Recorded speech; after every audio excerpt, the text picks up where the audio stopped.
Hello and welcome to this video on heat capacities. We're in chapter 18 of Young and Freedman's University Physics, which is a chapter on the thermal properties of matter. So, heat capacities. Now you may remember from a previous chapter, chapter 17, that Young and Freedman have already talked about specific heat and heat capacity, molar heat capacity. And you may know these from chemistry as well. What is specific heat? Well, basically, the amount of heat it takes to cause a certain mass, to go up a certain temperature, all of this is directly proportional. So the amount of heat that you need to add is directly proportional to the amount of temperature it's going to go up. And similarly, if you have a greater mass, then you're going to need more heat to make it go up. So these things are proportional. How do we make it into an equation? The way you do that is you introduce a constant. And this constant, small c, is called the specific heat. It's basically the constant that makes this equation work. It's the constant that differs for different materials that tells you basically how much heat you need to add in order to raise a certain mass by a certain number of degrees. So that's the specific heat, a small c. Now, the molar heat capacity is basically the same thing, but for a mole, rather than for a mass, for a mole of things. And the reason this equation comes out this way is because mass equals the number of moles times the molar mass. So molar mass is the number of grams per mole of something. And then N is the number of moles. So moles times grams per moles. Moles cancel out, and you're left with grams, or you're left with the mass. Okay, so if I substitute Nm for m, then I get the n here, and mc is this new constant that we call the molar heat capacity. And so basically, the molar heat capacity is the constant that makes this an equation, that makes it work. The amount of heat that it takes to raise a certain number of moles of something, a certain temperature. Okay, that's capital C, the molar heat capacity. All of that is from section 17.5 of Young and Freedman's University Physics, or some chemistry book near you. Okay, so what about this molar heat capacity at constant volume? Now that we've got this kinetic molecular theory under our belt, the last 3 videos I did, torturous videos on the kinetic molecular model, we can actually look at the underbelly of this molar heat capacity. So, okay, now let's try it all. We'll tie it all together. This equation is from those previous videos, these last 3 videos on the kinetic molecular theory. And this is one of those equations we got from that theory, that the total translational kinetic energy is equal to 3/2 times the number of moles times the gas constant times the temperature in Kelvin on the absolute scale. Okay, so I'm pulling this from previous section. Now we just let me take the differential of both sides. So if I take the incremental change in the total kinetic translational energy, that's going to equal 3/2 the number of moles, the gas constant, times the incremental change in temperature. So we basically calculasified this equation by making it the incremental, the dk and the dt. Okay, we did it to both sides, and this is a constant, so we can ignore it as far as making these kinds of derivative changes. Okay, so now if I take this equation from the previous chapter and I differentialize it, now I'm just making that up, differentialize it. If I take the differential of both sides, then I get dq, not Dairy Queen, but the incremental change in heat, and dt, which is not a pesticide that's been banned. Okay, so now the incremental change in heat equals number of moles, the molar heat capacity at constant volume. That's what CV is, not a resume here. C at constant volume, the molar heat capacity at constant volume, and then the incremental change in T. Okay, now here's the kicker. These two are equal, because with gases, the change in heat is the change in kinetic energy, right? So I can set this equal to this, right? Since that equals that, then that equals that. Okay, now everything's wonderful. We've got it all set up. All we have to do is cancel stuff. We have an N on both sides, canceled. We have dt on both sides, canceled. And what we're left with is the molar heat capacity at constant volume equals 3/2 the gas constant, which is about 12.5 joules per mole Kelvin. Okay, great, wonderful. The problem is this only works for monatomic gases like helium and argon. There aren't a lot of monatomic gases. They're the noble gases, you know, like xenon and krypton, and I mean, these are not, you know, these are only a small number of gases. So what's going on here? Well, here's where we begin to get into a little bit of quantum physics. You may know from somewhere else that a guy named Max Planck in the year 1900 suggested that energy is quantized, that it only comes in packets, like little, you know, ketchup packets, you know. And so it's not just a continuous addition of energy, but you have to add a certain amount of energy before it jumps to the next quanta. And so that colors all of this. So, okay, just ignore what I just said, but it is true, and it does play into this section.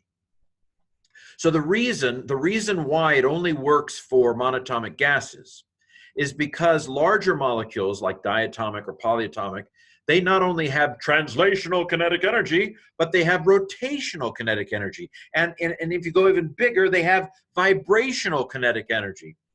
This also works for individual molecules, like when you heat up hydrogen enough, then at a certain point, hydrogen begins to rotate, and at a certain point, hydrogen begins to vibrate. You know what I mean? So, it applies both for the size of the molecule and also for a particular molecule as you heat it up. Basically, what we're talking about is that we have to take into account the spread of the energy into other venues, as it were, of use of the kinetic energy, and therefore the molar heat capacity actually increases.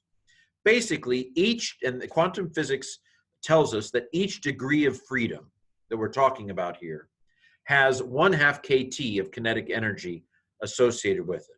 So with the monatomic gases, you know, like helium, you know, they only have 3 dimensions, X, Y, and Z. And so the translational kinetic energy associated with them is 3/2 kT. Now, 3/2 kT basically turns into 3/2 R when you take into account that R is kNa, and Na is the kind of Avogadro's, you know, number. This has to do with one molecule, right? So in order to get up to a mole size, you know, we've got to multiply K times Na. And then once we get there, the kind of reduction that we did here is going to reduce to 3/2 R. The N's are going to cancel, you know, the T's are going to cancel, and basically we're going to be left with 3/2 R. And so that worked. 3/2 R works with monatomic atoms. However, as we get into diatomic atoms, we're going to have to take into account, for example, so monatomic gases have 3 degrees of freedom, but diatomic atoms are going to have rotational degrees of freedom too. So you're going to have the perpendicular rotation for diatomic, and you're going to have whatever horizontal rotation. Now they don't do this one for some reason. It's just that molecules don't hit each other in a way that causes this one apparently. So we only add 2 degrees of freedom. But basically, diatomic have 2 degrees of freedom, or 5/2 kT, which when we do all that algebra comes out at a molar heat capacity of 5/2 R. And that indeed, so for example, hydrogen, which is H2, is 20. Nitrogen, N2, is 20 with some decimal change. Oxygen, O2, is 21.1. Carbon monoxide is 20.885. And so basically that is something like, you know, the 5R here. Okay. Polyatomic molecules have even more. Like, then they have the vibrational kinetic energy. And so they're going to go up to like 7/2 R and so forth. By the way, here's how it happens with hydrogen. As the temperature of hydrogen goes up, So initially we just have the 3/2 R, and I think I've messed up with the T. Ignore the T. I had T on the brain, and so forget the T. But so when hydrogen is at lower temperatures, then the molar heat capacity is about 3/2 R. But when it gets to a certain temperature, then it begins to rotate as well. And we give this, and then when it gets to a certain temperature, it goes up to vibration also, and it's 7/2 R up here. So it works for individual molecules and for the size of the molecule. Okay, so the heat capacity of solids is the last part of this section. You might remember, or you might not, from that same section in chapter 17, verse 5, was something called the rule of Dulong-Petit. And the rule of Dulong-Petit basically says this, that when we're talking about an elemental solid, and what I mean by that is a single element kind of lattice crystal in which you have one element in a lattice. So you have a solid of a particular like silicon or something like that, and it's entirely a bunch of silicons, like they're all on shelves in a cube, and so they're in a crystal kind of situation. They all have molar heat capacities of about 25 joules per mole Kelvin. This is the rule of Dulong-Petit. No matter what the elemental solid is, it has that molar heat capacity of about 25. Why is this the case? Well, basically, each atom has 3 degrees of freedom, X, Y, Z, and so there's the kinetic energy. But it also has potential energy, because these are like little springs up and down. So you not only have the average kinetic energy of 3/2 kT, but you also have the average potential energy of 3/2 kT. So you add those both together, and you have a total energy of 3 kT, because 3/2 times 3/2, or 3/2 plus 3/2 is 3. And so we have 3 kT, and then to get to whatever the total number of molecules is, N, we have 3 nkt. Well, Nk is basically Nr, and so we have that the total energy is either of these expressions. Okay, so now remember, however, from that Q equals NCVT from the very early, actually very first slide of this video. And so CV basically ends up being 3R when you do all the canceling out, which is 25 joules per mole Kelvin. So basically, Young and Freedman have now explained why it is that the elemental solids all have the same basic molar heat capacities. It's because of this kind of quantum voodoo here. Well, there, I've done my best for tonight to explain this section on heat capacities, both the heat capacities of gases and the heat capacities of solids. And we will see you next time on Molecular Speeds.